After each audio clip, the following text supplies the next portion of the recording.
FM 96,9 MHz. Pendengar, Anda bergabung dalam Sumba Siang ini bersama saya Cantika Anjali yang akan menemani Anda edisi hari Sabtu 23 Maret 2024 pastinya. Dan hari ini kita akan membahas tentang Sumba Barat Maju, Lumbung Pangan dan Peternakan Tangguh. Bersama kedua narasumber yang sudah hadir pada siang hari ini di studio RRI SP Sumba pastinya. Ada Bapak Israel Meok MSI, Kepala Dinas Peternakan Kabupaten Sumba Barat, dan Bapak Yance Lukumau SP, Kepala Dinas Peternakan Kabupaten Pertanian maksud saya, Kabupaten Sumba Barat. Selamat siang Bapak. Selamat siang. Iya, terima kasih sudah bergabung di RRI SP Sumba Bapak. Baik, mendengar Sumba Barat diberkahi dengan tanah yang kaya dengan nutrisi, iklim tropis yang mendukung, dan tradisi peternakan dan pertanian yang sudah turun-temurun. Dalam hal ini memajukan Sumba Barat tidak terlepas dari kemandirian pangan dan kesejahteraan masyarakat, seperti meningkatkan produktivitas dan kualitas hasil pertanian dan peternakan, membangun ketahanan pangan, dan meningkatkan kesejahteraan petani dan peternak. Baik, mungkin kita langsung saja Bapak ke Bapak berdua. Dimulai dari Bapak Kepala Dinas Pertanian Kabupaten Sumba Barat, Bapak Yance Lukumau. Pak, apa sih yang membuat Sumba Barat itu begitu istimewa dalam hal pertanian, Bapak? Baik, terima kasih. Selamat pagi semua. Iya, untuk pendengar Cantika, Bapak boleh disapa pendengar. Para pendengar semua, khususnya para petani, tetap semangat untuk mempertahankan produksi tanaman pangan ke depan. Baik, Sumba Barat memang istimewa. Kalau pengalaman saya menjadi Kadis Pertanian, saya melihat potensi untuk lahan untuk tanaman pangan cukup bagus. Untuk lahan padi sawah, potensi yang ada dengan lahan pertanian yang luasannya 7.683 hektar ini, bila kita masyarakat petani bisa memanfaatkannya sesuai dengan musim tanam, tanpa ada kendala yang seperti sekarang ya. Kalau dalam kondisi normal itu saya pikir untuk ketersediaan pangan untuk Sumba Barat bisa terjamin. Apalagi didukung dengan, kalau saya melihat tingkat kesuburan tanah di Sumba Barat ini memang benar-benar luar biasa. Saya berikan contoh untuk pertanaman jagung. Itu testimoni dari beberapa petani dari luar Sumba Barat, dari Bima, NTB. Mereka mengatakan bahwa mereka dalam tanda kutip agak sedikit iri melihat pertanaman jagung di Sumba Barat, karena walaupun tanpa dipupuk, karena kondisi tanahnya memang masih cukup bagus, humus tanahnya cukup tebal, itu produksi tanaman jagung dan fisik buahnya, tongkolnya itu lumayan besar dibandingkan dengan yang dipupuk. Jadi hampir sama, sehingga memang kondisi tanah untuk Sumba Barat masih cukup bagus untuk ke depan ditingkatkan. Kalau untuk tanaman padi sawah, saya pikir sudah sama dengan wilayah-wilayah lain. Tingkat pemahaman petani juga sudah cukup bagus. Memang masih banyak permasalahan yang kita temukan, tapi masih bisa kita eliminir untuk mempertahankan produktivitas tanaman pangan, khususnya padi. Baik, Pak Yance. Berarti memang istimewa ya tanah di Sumba Barat ini, karena tidak memakai pupuk saja bisa menghasilkan jagung yang besar. Itu kalau tadi dari pertanian. Kalau peternakan sendiri Bapak, apa sih istimewanya Sumba Barat ini Bapak? Iya, selamat Israel. Pagi menjelang siang, Tika. Selamat pagi juga dan menjelang siang untuk semua pendengar radio SP Sumba di mana saja berada. Nah, memang kita harus bersyukur karena kita tinggal di tanah Sumba yang penuh dengan kekayaan alam. Dan kita juga harus berterima kasih karena sejak nenek moyang kita sudah punya semboyan yang cukup terkenal, dan ini menjadi slogan Sumba Barat, itu pada Weta Mandaelu. Jadi ini suatu lambang kemakmuran sebetulnya, memanfaatkan lahan yang ada untuk kesejahteraan dan kemakmuran rakyat Sumba Barat. Oleh karena itu kita harus berterima kasih dari sisi filosofi orang Sumba bahwa tidak bisa hidup tanpa ternak. Jadi ternak ini selalu ada dalam kehidupan orang Sumba. Betul, bagian dari adat. Jadi kalau kita lihat mulai dari ternak besar sampai ternak kecil. Kalau Sumba Timur ada ternak unggas juga dipakai dalam kegiatan-kegiatan adat istiadat. Nah, kita punya kelebihan karena Sumba ini diberikan, Sumba Barat khususnya diberikan iklim yang dan curah hujan yang cukup lumayan sepanjang tahun, sehingga menjadi satu potensi untuk kita pengembangan pertanian dalam arti luas. Di dalamnya ada peternakan. Kalau kita mau peternakan, maka kita terlepas dari budaya orang untuk beternak dan juga bagaimana kondisi alamnya bisa mendukung, dan yang paling penting hijauan makanan ternak yang tersedia sepanjang tahun. Itu yang paling penting karena ini menjadi sumber nutrisi untuk ternak yang kita pelihara. Baik, nah pendengar, ternyata Sumba Barat ini memiliki kekayaan yang luar biasa yang sudah dikatakan oleh Pak Yance dan Pak Israel tadi. Dengan kekayaan yang ada, strategi apa sih dan kebijakan apa yang telah dicanangkan pemerintah ini untuk mewujudkan Sumba Barat sebagai lumbung pangan dan peternakan? Pak Israel dulu mungkin, Pak Israel. Langsung lanjut. Ya, terima kasih Tika. Ini memang kalau berbicara tentang strategi, maka pemerintah tidak bekerja sendiri. Iya. Jadi kalau kita ngomong pemerintah berarti ada pemerintah, ya kita ngomong pemerintah kabupaten ya. Pemerintah kabupaten ya turunannya ke desa. Kalau naiknya ya ke pemerintah provinsi dan pemerintah pusat. Nah, itu dari sisi pemerintahnya.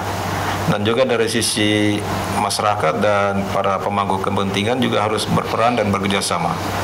Jadi ada forum-forum yang kita bentuk. Kemarin ini teman-teman dari Bapelitbangda lagi mendesain perencanaan untuk 20 tahun ke depan, RPJPD, Rencana Pembangunan Jangka Panjang Daerah. Nah, ini pasti tidak terlepas juga dari persoalan-persoalan pertanian dalam arti luas. Jadi ada pertanian taman pangannya, ada peternakannya, ada perikanannya, dan juga ada kehutanannya. Tapi kehutanan sejak beberapa tahun lalu sudah kewenangannya ditarik di provinsi. Tetapi kita tetap bekerja sama. Jadi pemerintah tidak bisa menjadi aktor tunggal.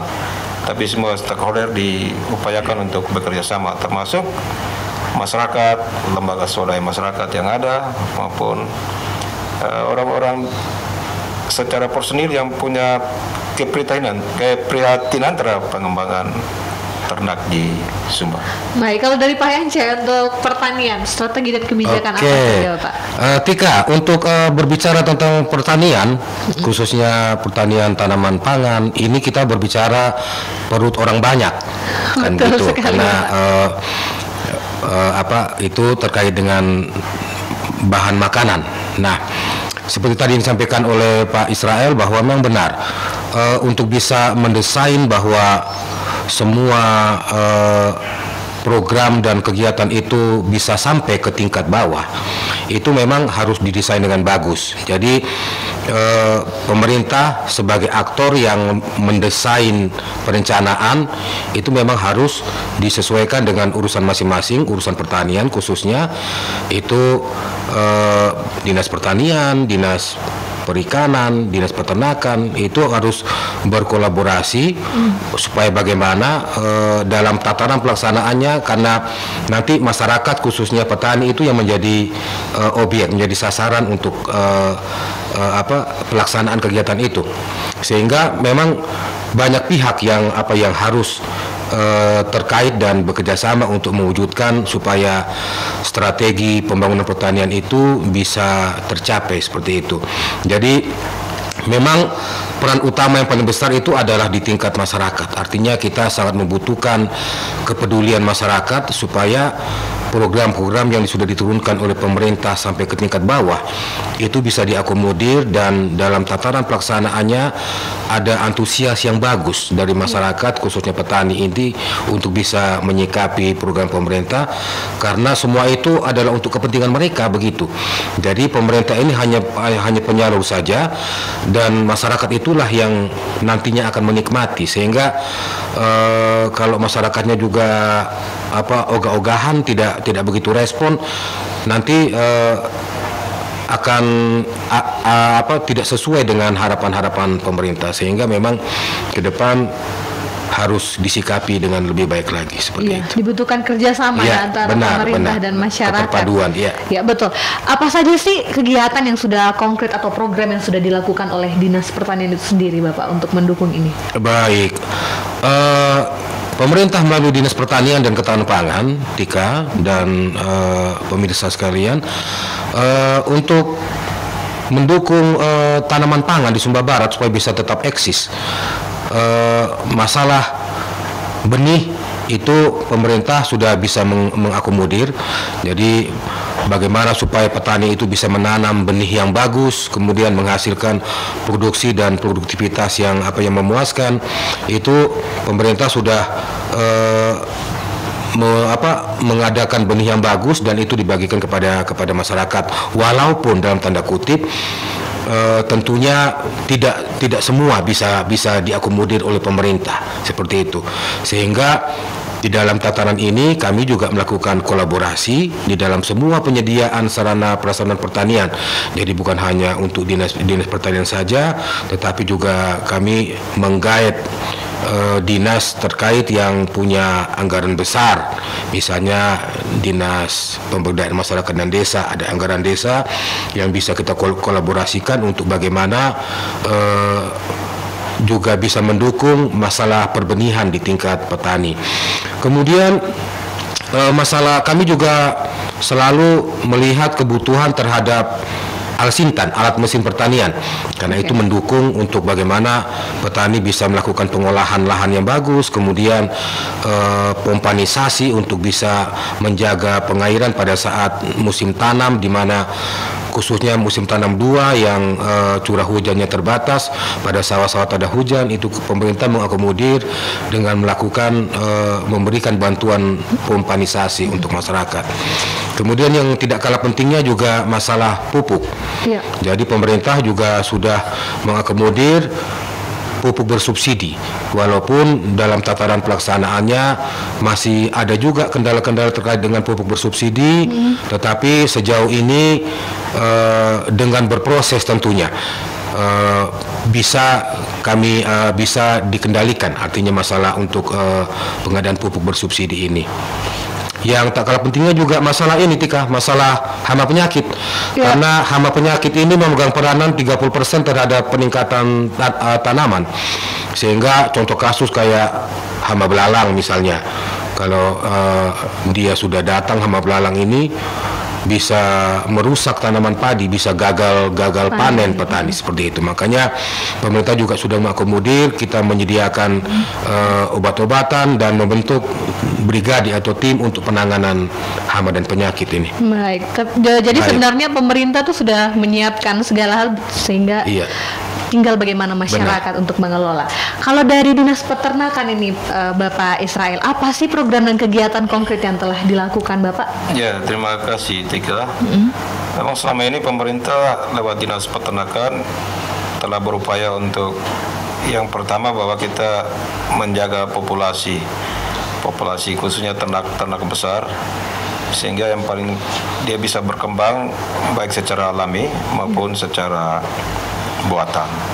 Jadi secara alami secara alami seperti biasa, secara buatan itu kita melalui inseminasi buatan. Jadi kalau bahasa yang kenal di masyarakat yang namanya kawin suntik.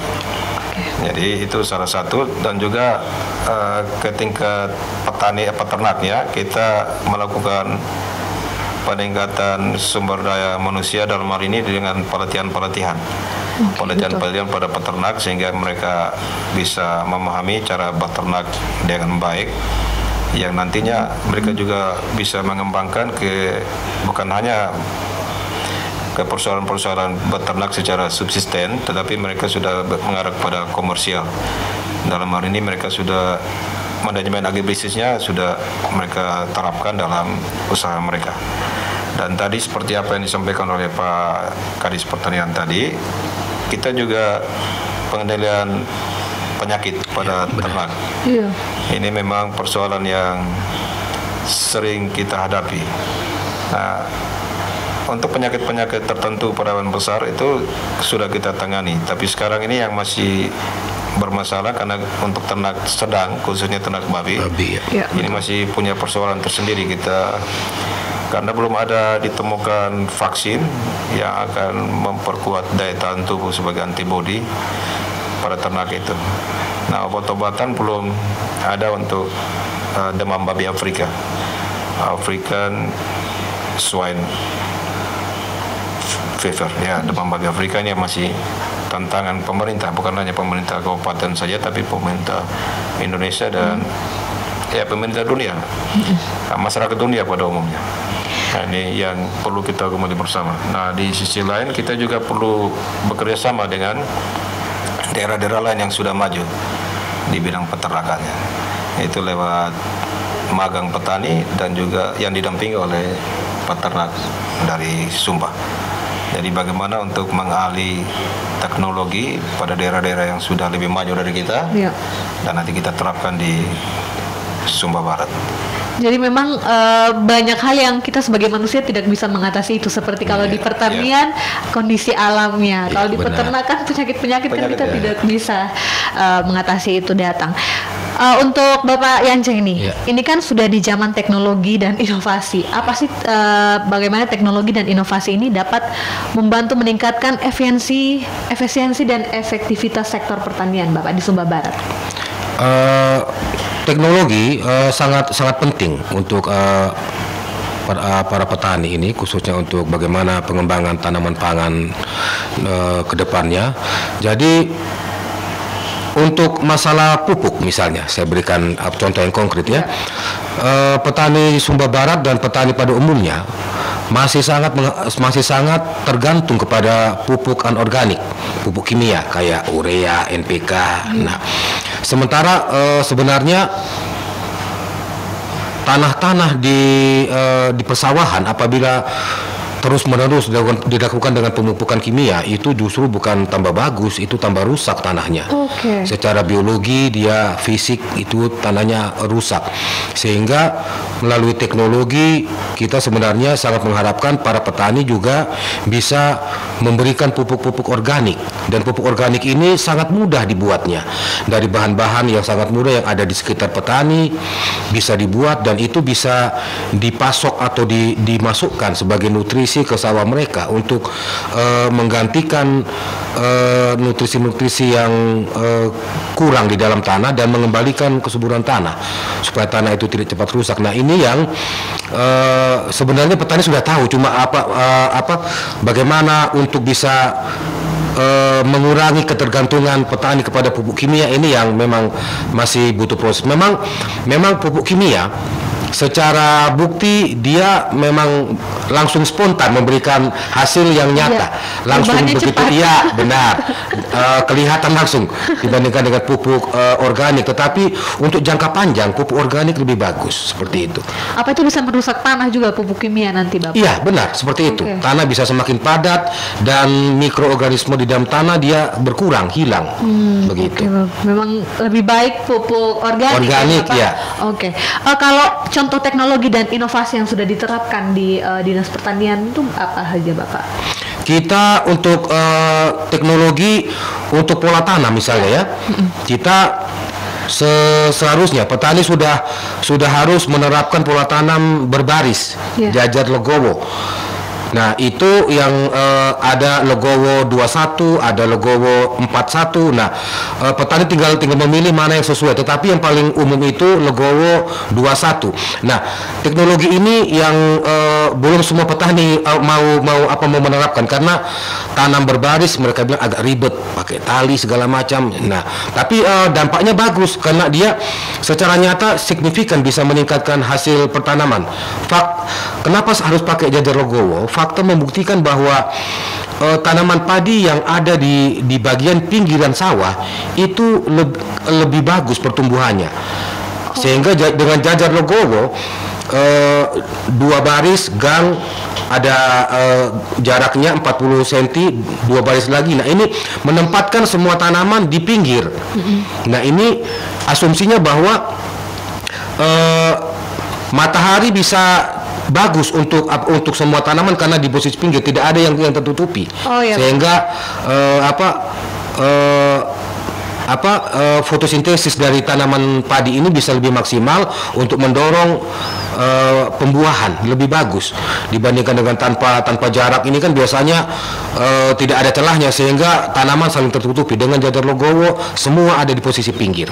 Nah, itu yang ke depan harus kita ini, karena kami lihat juga di belum semua petani menerapkan itu. Berarti sudah disosialisasikan kepada para petani ya, Bapak? Iya, melalui penyuluh sudah. Oh ya, melalui penyuluh pertanian. Baik. Kalau dari peternakan, Bapak, teknologi dan inovasi ini bagaimana bisa meningkatkan efisiensi dan efektivitas sektor peternakan? Sekarang ini peternak sudah lebih canggih karena mereka bisa mengakses informasi itu dari rumah. Jadi tidak mesti harus seorang penyuluh pertanian atau penyuluh peternakan harus turun. Makanya saya sering ngomong dengan teman-teman, ya kalau kita mau supaya kehadiran kita itu dibutuhkan oleh petani atau peternak, maka kita harus banyak belajar. Jadi mereka mengakses informasi apa saja.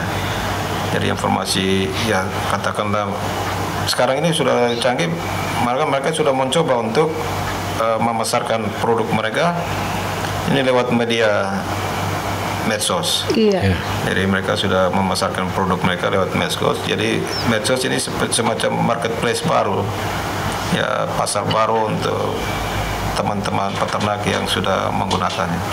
Dan juga informasi-informasi teknologi pengolahan ternak, produk hasil ternak juga mereka sudah belajar. Cuman belum ada keberanian untuk mencoba.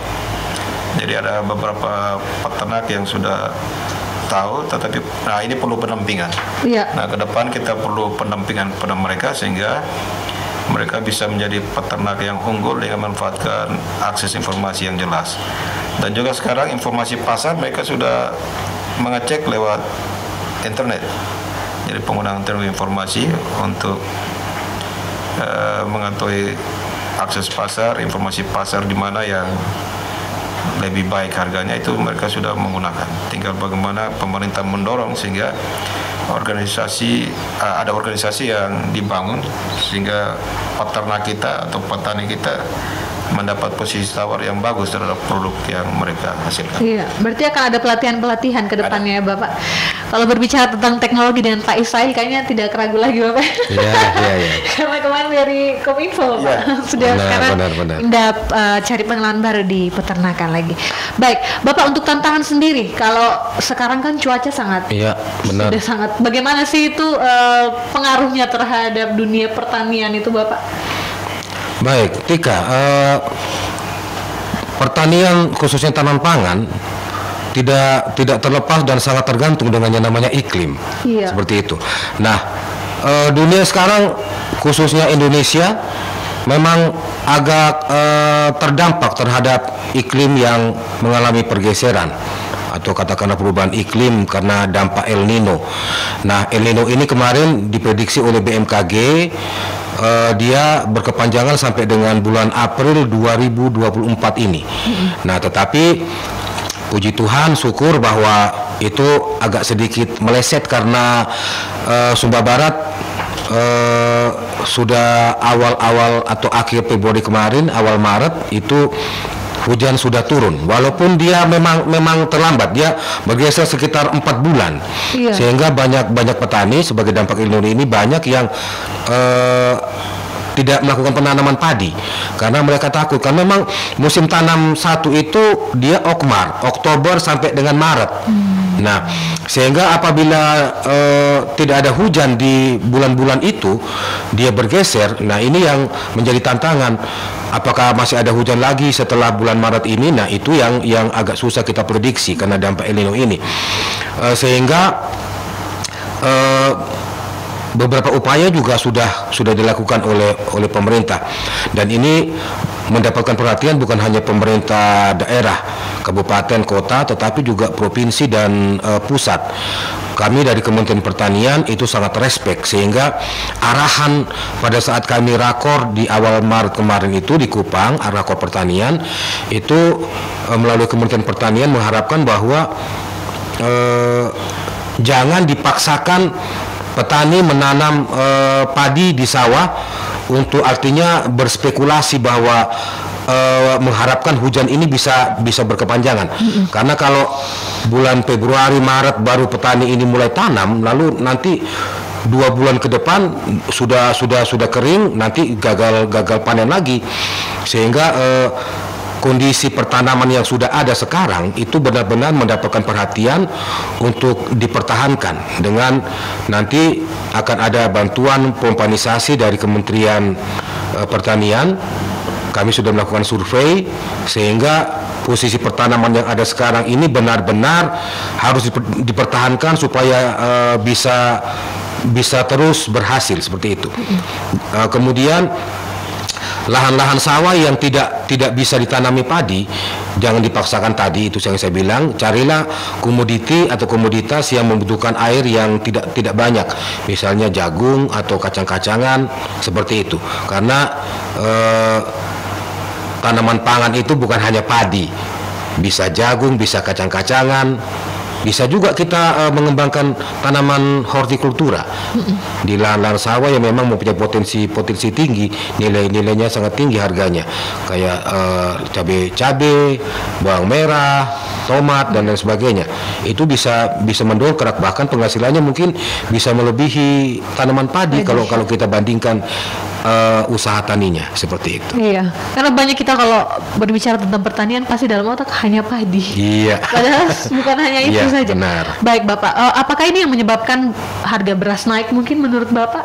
Iya, karena otomatis gagal tanam, gagal panen itu berimbas kepada produksi yang turun seperti begitu, sehingga petani harus berpikir untuk mencari alternatif pemecahan lain, sehingga dengan tadi yang saya katakan, dengan kondisi yang ada sekarang, pertanaman padi yang ada yang sudah misalnya sudah memasuki fase generatif, sudah mau berbunga, harus dipertahankan supaya bisa sampai berproduksi. Sedangkan yang belum sempat tanam jangan dipaksa tanam, nanti akan gagal panen, akan kecewa lagi petaninya seperti itu. Iya Bapak. Baik, kalau ke Bapak Israel ini kan tadi selain misalnya peternaknya tidak tahu cara merawat ternak dengan baik dan mungkin penyakit kendala apa sih kalau di dunia peternakan sekarang Pak? Terus aturan apa saja? Biasanya kita buat kandang itu ada di depan rumah, di belakang rumah, ada aturan tersendiri tidak Bapak sebenarnya? Ya, terima kasih. Ini memang ya kita kalau berternak itu kan pasti ada tujuannya. Iya. Jadi kalau orang berternak ya kalau kita paling tidak dia untuk konsumsi dagingnya. Kalau untuk ternak-ternak besar, ternak-ternak ruminansia dan ternak-ternak unggas itu agak sedikit perbedaannya. Jadi konsumsi utamanya pasti daging. Tapi kalau ternak-ternak besar ya bukan hanya daging semata, ya ada juga hasil ikutannya.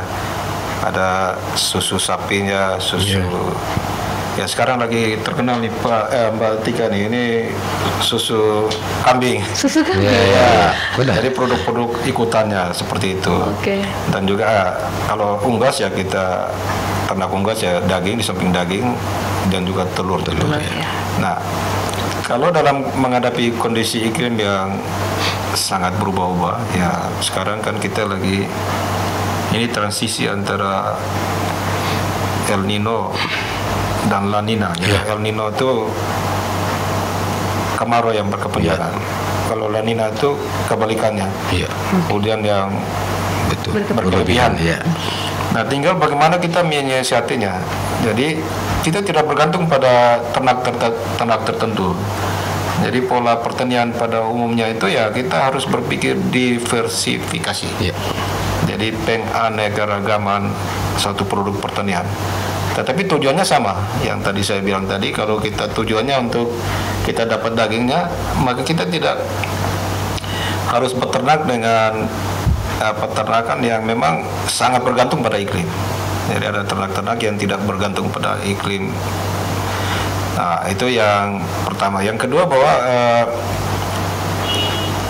pada saat musim penghujan yang cukup, kita bisa menyiapkan hijauan makanan ternak yang bisa diformulakan atau difermentasikan sehingga nanti menjadi cadangan makanan, cadangan pakan untuk ternak pada saat musim susah untuk hijauan makanan ternak tumbuh.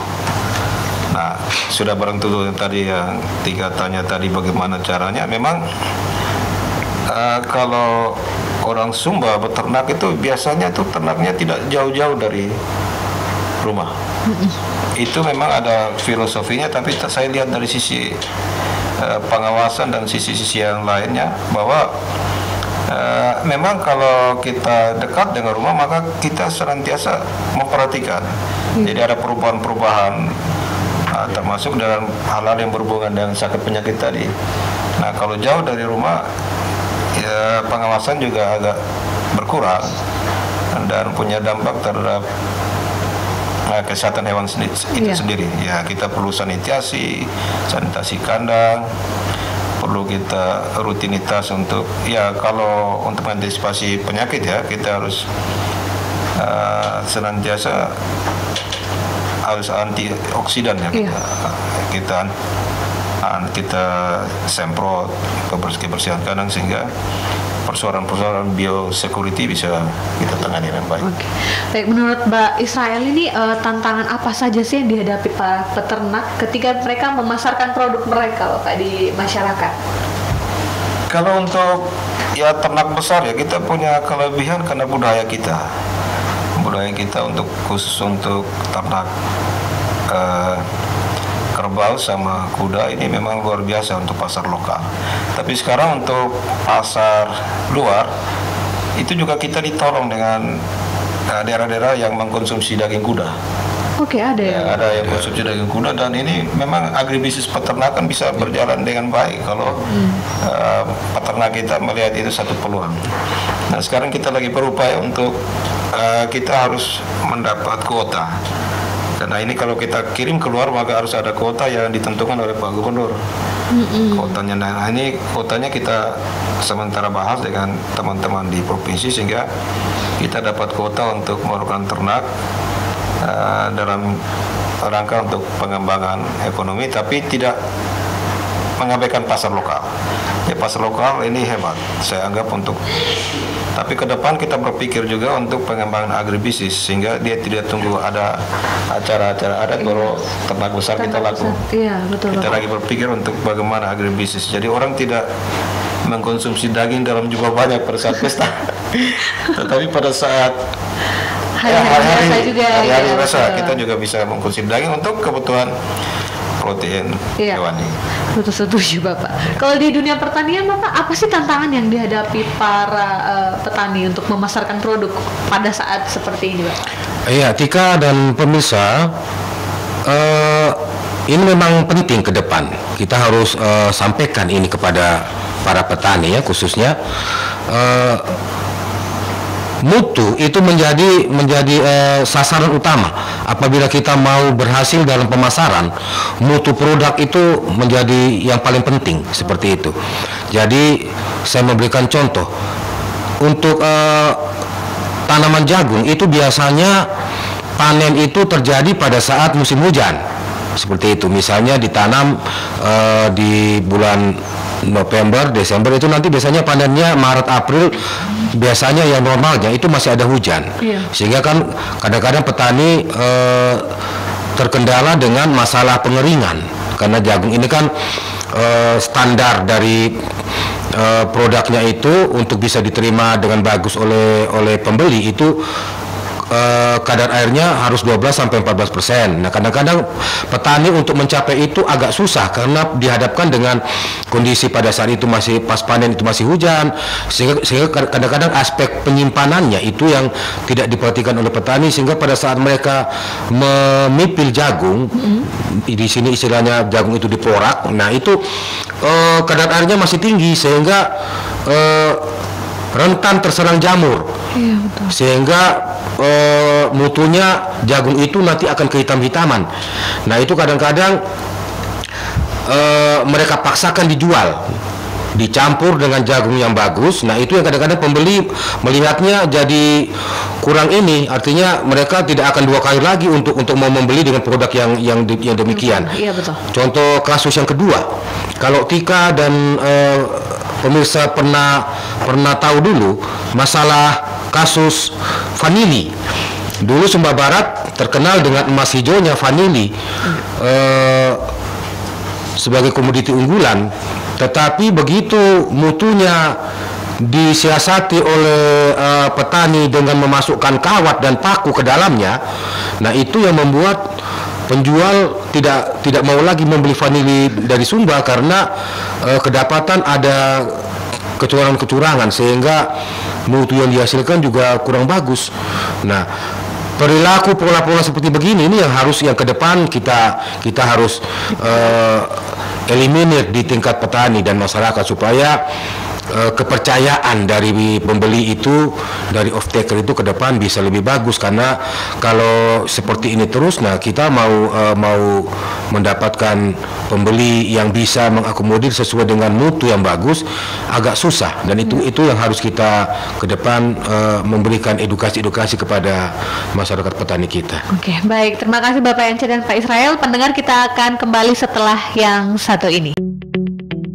RRI Digital dengan tampilan baru, berbagai konten kolaborasi dari berbagai program nasional, termasuk siaran visual langsung, siaran radio langsung, daftar putar musik, podcast, berita video, dan berbagai fitur interaksi pengguna dalam permainan.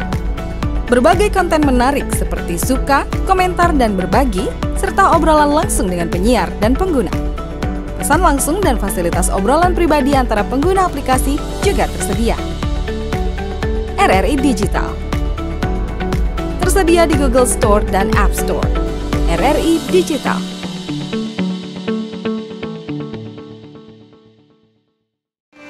FM 96,9 MHz dari Jalan Malda nomor 1 Eka Bubat. Pendengar, Anda masih mendengarkan Sumba Siang ini bersama kedua narasumber kita, ada Kadis Peternakan dan Kadis Pertanian yang sudah hadir. Bapak, kita lanjut mungkin Bapak dengan bincang-bincang tentang Siap, tambah panas nih Kak. Oke.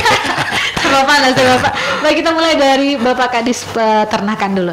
Bagaimana sih Bapak nilai-nilai budaya Sumba Barat ini dapat diintegrasikan dalam praktik peternakan itu sendiri, Bapak? Ya, terima kasih pendengar Radio SP Sumba yang setia. Di awal pembicaraan tadi saya sudah katakan bahwa memang warga Sumba, masyarakat Sumba ini tidak terlepas dari budaya peternakan. Jadi budaya peternak ini sudah turun-temurun, sehingga hampir dalam setiap aktivitas sosial, aktivitas adat kita selalu menggunakan ternak. Berarti ini modal utama bagi kita untuk pengembangan ternak yang memang tidak bisa putus. Jadi kalau ya sejalan dengan perkembangan adat istiadat, maka kekuatan kita untuk pengembangan ternak di Sumba ini merupakan kekuatan tersendiri yang tidak sama dengan di daerah-daerah lain. Ya khususnya ternak kerbau, ya, kita tinggal bagaimana mengupayakan budaya untuk adat istiadat yang telah kita miliki. Itu tinggal kita bagaimana mendesainnya sehingga populasi ternak besar, kerbau, kuda. Nah, kalau sapi orang Sumba bilang rowe. Itu sayur. Ya, tapi khusus untuk ternak kerbau sama kuda ini kita pertahankan, di samping rowe tadi sapi, dan juga kita kembangkan babi sehingga populasi terjaga dengan manfaatkan aspek budaya yang sudah dimiliki.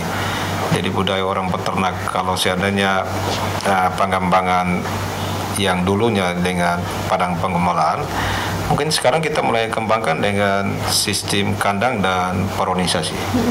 Jadi budaya paronisasi, dan juga pemerintah punya kewajiban untuk mempertahankan kualitas unggul dengan mensiasatinya secara genetika.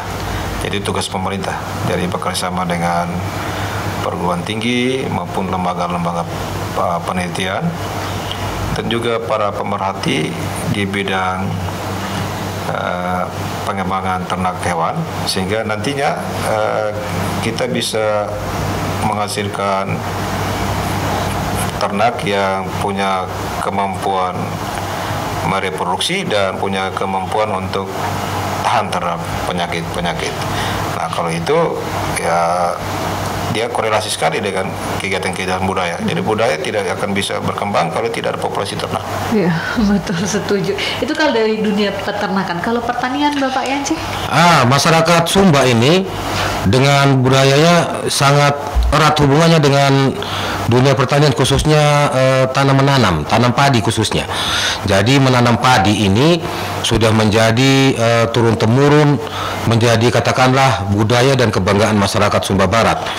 Jadi untuk mau mengalihkan atau berpindah ke lain hati untuk tidak menanam padi itu sangat sulit, Tika dan pendengar sekalian. Jadi padi pada saat musimnya itu harus ditanam.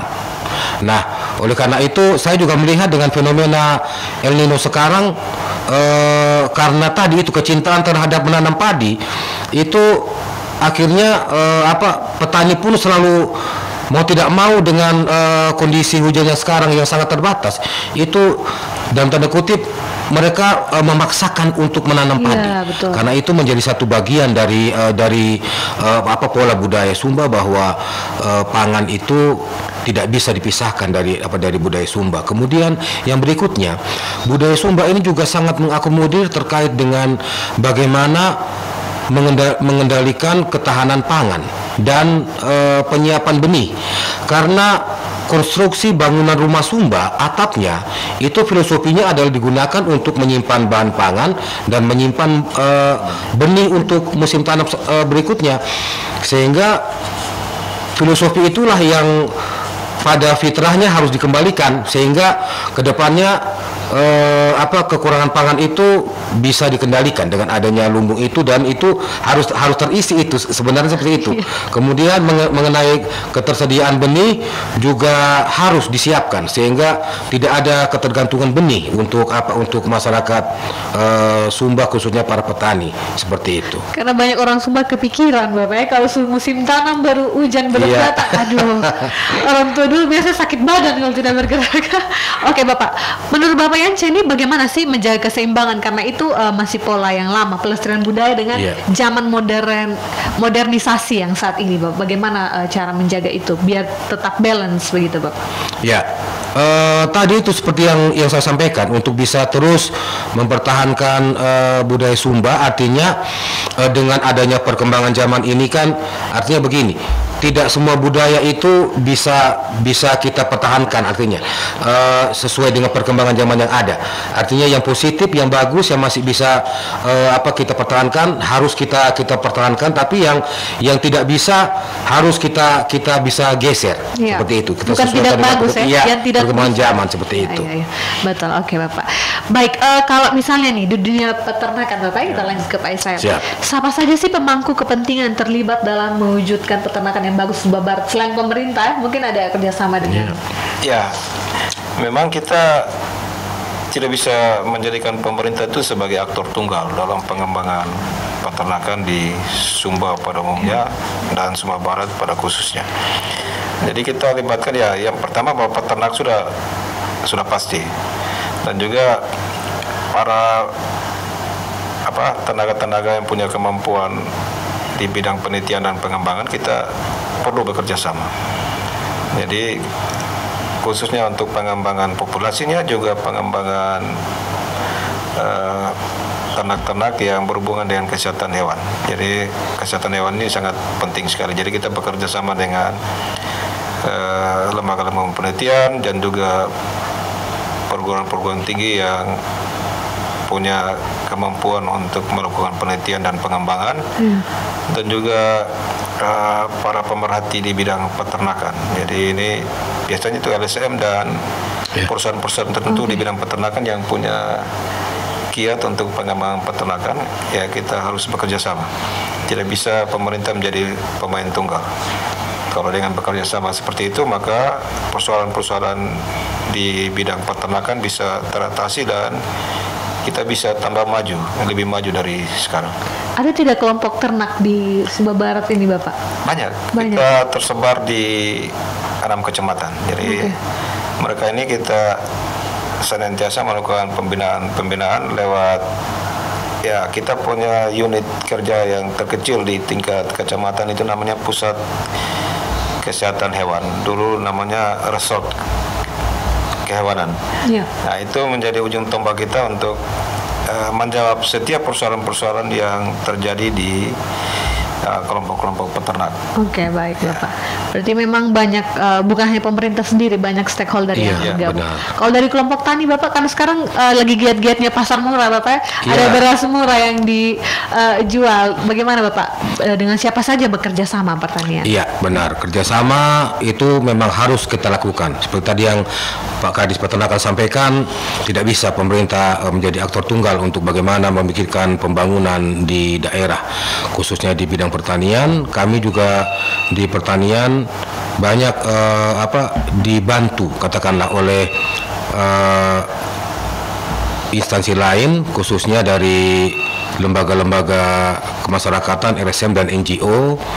Kayak misalnya ada survei, ada Save the Children yang banyak membantu kami. Nah, itu mereka juga sama, mereka bahkan lebih intensif untuk melakukan memberikan bantuan dan pengawalan kepada semua kegiatan yang mereka lakukan. Nah, ketika ke depan memang kami sangat mengharapkan bahwa melalui kelompok-kelompok tani ini, petani-petani ini bisa lebih maju. Artinya satu aspek yang ke depan harus kita kedepankan, yaitu aspek kemandirian. Jadi kita tidak bisa lagi terlalu banyak tergantung terhadap pemerintah. Jadi masyarakat melalui kelompok tani juga harus meningkatkan kemandirian, harus bisa melakukan pemupukan modal supaya kelompok-kelompok tani ini bisa berkembang lebih maju. Kan kita kelompok tani ini ada tahapan kelas kelompok, ada kelompok pemula, ada kelompok lanjut, ada kelompok utama, sehingga jangan bertahun-tahun kelompok pemula terus bertahun-tahun tidak naik kelas. Iya, seperti itu. Sehingga ke depan itu yang kita harapkan. Berarti kalau misalnya ada peningkatan dari pemula menjadi lanjut, berarti kelompok ini sudah mapan dalam hal apa, sudah bisa mandiri dalam hal apa, misalnya benih atau pupuk dan lain sebagainya, seperti itu. Baik, terima kasih Bapak. Yang cinta baik sekali, ini ada telepon masuk dan pendengar mungkin mau menanyakan langsung kepada Bapak berdua. Halo, selamat siang. Halo, selamat siang.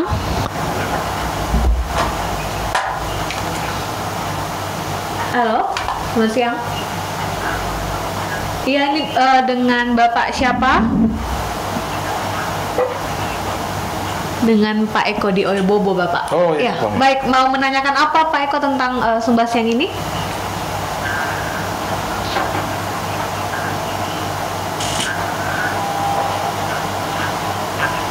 Iya.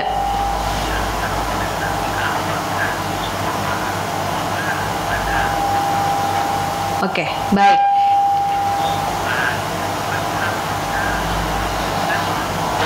Iya.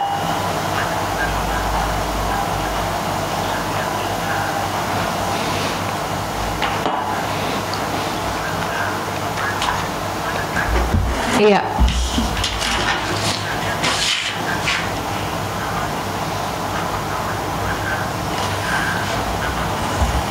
Iya.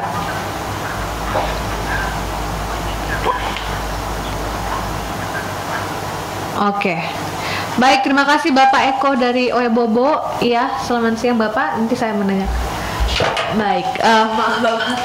Baik pendengar, tadi ada pertanyaan dari Bapak Eko, Bapak dari Oebobo. Iya. Dia menanyakan tentang program tanam jagung ternak sapi. Panen sapi. Panen sapi. Iya. Baik. Apakah itu memang di Sumba Barat juga dilakukan, Bapak? Atau tidak? Dan selanjutnya dia pernah ke Sumba Barat dan melihat banyak sumur bor di dekat sawah-sawah.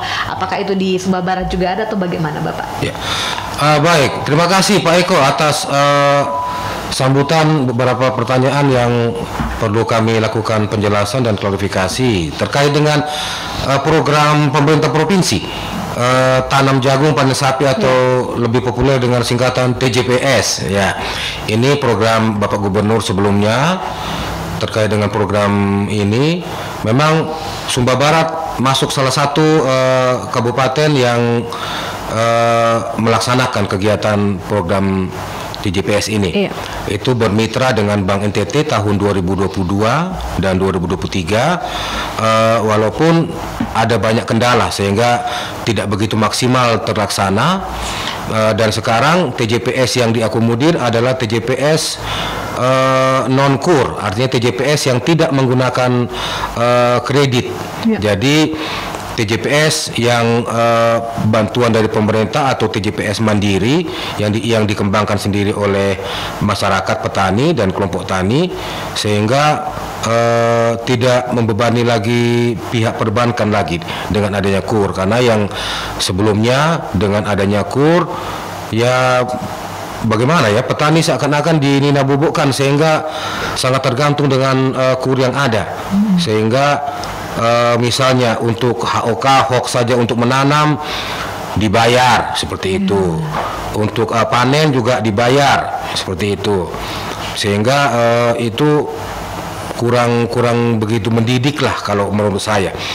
Kan kalau seandainya petani sudah terbiasa menanam jagung, untuk apa lagi dibayar, kan itu toh untuk kepentingan petani yang bersangkutan. Iya. Sehingga memang sekarang kelanjutannya TJPS tidak lagi menggunakan KUR tapi TJPS non-KUR, dan itu lebih ke arah TJPS mandiri seperti itu. Kalau sumur bor? Sumur bor. Kalau sumur bor yang Pak Eko tadi tanyakan, itu yang paling banyak adalah, kalau menurut kami itu yang ada di Sumba Tengah, karena sumur bor yang ada di pertengahan areal persawahan itu adanya di Sumba Tengah untuk mendukung kegiatan food estate tahun 2023. Nah, Sumba Barat tidak masuk dalam pengembangan khusus lokasi food estate, sehingga sumur bor seperti yang dikatakan Pak Eko itu tidak sebanyak yang ada di Sumba Tengah seperti itu. Oke, berarti di Sumba Barat belum ada ya, Bapak? Iya. Oke, baik, Pak Eko, terima kasih untuk pertanyaannya. Nah, memang karena waktunya kita, Pak Yance dan Pak Israel, sangat sedikit, padahal masih banyak yang harus dibahas. Terakhir nih, Bapak, closing statement dari Bapak berdua dan harapannya untuk Dinas Peternakan dan Pertanian untuk kedepannya, untuk Sumba Barat yang lebih maju bagaimana? Pak Israel dulu, Bapak. Silakan. Ya, terima kasih, Tika. Ini pernyataan penutupan ya. Iya. Tapi bukan berarti bahwa kita tutup usaha peternakan.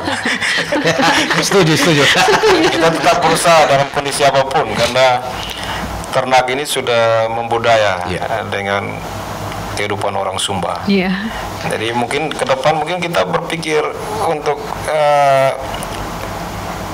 pengembangan ikutan dari ternak. Jadi hasil ikutan dari ternak itu perlu kita kembangkan. Jadi mudah-mudahan nanti di tahun-tahun mendatang kita bisa mengembangkan hasil ikutan dari kulit, tulangnya kita bisa kembangkan, dan juga jangan kita sepelekan bahwa untuk konsumsi daging tidak hanya ternak besar, tapi ternak sedang dan juga ternak unggas itu menjadi salah satu pilihan kita untuk kita bisa memanfaatkannya untuk pengembangan ekonomi demi kesejahteraan masyarakat Sumba, khususnya Sumba Barat. Baik. Terima kasih. Dari Pak Yance? Baik, terima kasih. Pendengar sekalian, pepatah mengatakan bahwa tak ada gading yang tak retak. Asik. Jadi pekerjaan apapun tidak ada yang sempurna. Kesempurnaan hanya milik Tuhan, seperti itu. Jadi di dalam melaksanakan proses pembangunan ini, termasuk peternakan dan pertanian, itu pasti ada kendala di dalamnya. Tetapi kita selalu yakin dengan berproses pasti kendala yang ada akan bisa kita eliminir, seperti itu. Itu yang pertama. Yang kedua, keadaan negara kita dalam kondisi tidak aman-aman saja. Nah, itu dari urusan pertanian, khususnya terkait dengan keamanan pangan ke depan. Jadi dengan adanya perhatian pemerintah untuk memberikan bantuan-bantuan, khususnya bantuan pangan, cadangan pangan pemerintah itu sangat membantu kita, tetapi tetap harus kita yakin dan percaya sebagai petani kita harus tetap berusaha dengan kondisi yang ada. Kita harus tetap bertahan, karena kalau bukan kita, mau siapa lagi yang menghidupi kita punya keluarga? Kalau bukan sekarang, mau kapan lagi kita mau maju ke depannya? Baik, tetap semangat. Dengan semangat pasti ada banyak berkat untuk kita, ya Tika ya. Oke, terima kasih. Terima kasih untuk Bapak berdua, Bapak Insinyur Israel Meak MSI sebagai Kepala Dinas Peternakan Kabupaten Sumba Barat, dan Bapak Kiance Lukumau SP sebagai Bapak Kepala Dinas Pertanian dan Ketahanan Pangan Kabupaten Sumba Barat sudah hadir di studio. Sukses selalu Bapak, sehat selalu. Kalau bukan mulai dari sekarang, kapan lagi Bapak? Siap. Kita tunggu nanti dialog-dialog selanjutnya Bapak, jangan bosan-bosan kayak Radio Sumba. Baik, pendengar, kita sebagai masyarakat bagaimana kita mendukung dan berkolaborasi dengan pemerintah, karena sebenarnya pemerintah sudah menyiapkan segala hal, tinggal bagaimana kita bekerja sama dan mengelola apa yang sudah disiapkan. Pendengar, sekian Sumba siang ini, terus dengarkan RRI Sumba dari Jalan Malada nomor 1 Wai Kabupaten.